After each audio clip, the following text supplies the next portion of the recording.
Well, in the middle of this heat wave, here is evidence of the elevated leachate from the site welling up from within the site.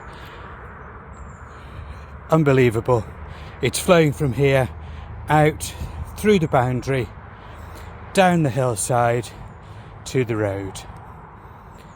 You couldn't ask for better evidence that this site is not in complete containment and that there is contaminated land. As you can see, there's evidence of the browny orange chemical patches which characterise this family of Monsanto chemical dump sites. This is a highly elevated position, as you can see.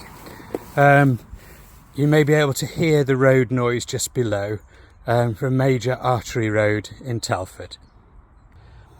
Here's another monitoring station at the site. Clearly they are expecting migration of gases or liquids. Why isn't this site even on the Environment Agency register? Here we're approaching the centre of the site. You can see the security camera array in the distance there.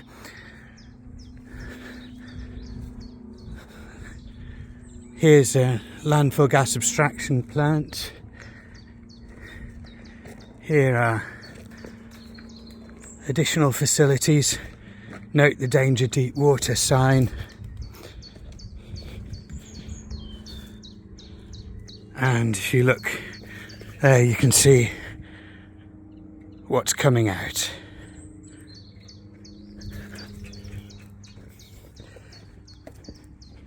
Clearly,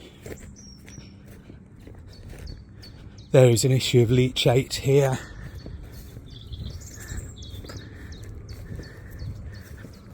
Which needs more attention than is being given to it.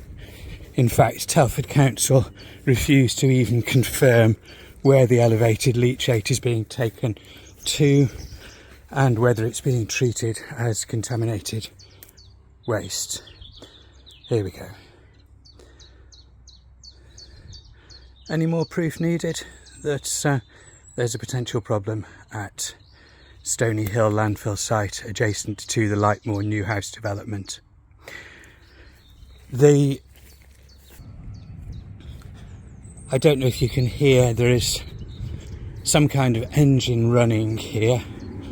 Now, given that this is supposed to be a site not worthy of even being classified as contaminated land, it seems a bit strange that there is ongoing activity. This shows how elevated the site is and how close the building work is that's going on below the level of the cap of this site. It's a beautiful area. In fact, deer actually play in the landfill site. As you can see, the elevation is very high, which gives rise to more concern nationally about where the elevated leachate from within the site may flow to.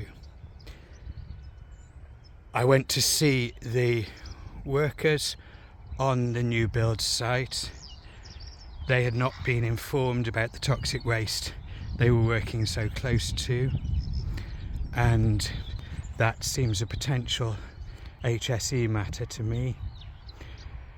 In the Telford Council office there are photos, one of a lorry offloading rusting barrels very near to the exact point where I'm standing here, which, as you can see, is clearly well above the new houses, so any liquid will flow down.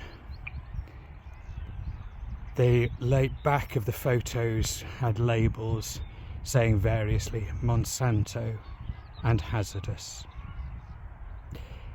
How the council can claim there's a lack of evidence is beyond those of us who have been investigating the Monsanto highly toxic chemical barrel dump sites. When I was a curate in Telford 23 years ago, the initial indicator that there was a problem in Lightmoor was the sweet chemical smell. As I stood on the vicarage doorstep, I'm smelling that again at this point. It's very clear that there is vapour escape. That escape may be of paranitrochlorobenzene combined with other phenols. Well, here we are back again. I dare say as soon as this goes public, the access for citizen study of this site will be curtailed by the council. Let's have a closer look at how this looks now. Is that really not a problem when it's overflowing down the hillside? Is the Environment Agency deliberately evading taking responsibility for this? Are senior levels of English government participating in the cover-up? The Ecologist magazine studied all this in 2007, and it was assumed that remediation would happen. Quite clearly it hasn't. Local councils need more support from central government, and the toothless Environment Agency needs to let the real experts do the job.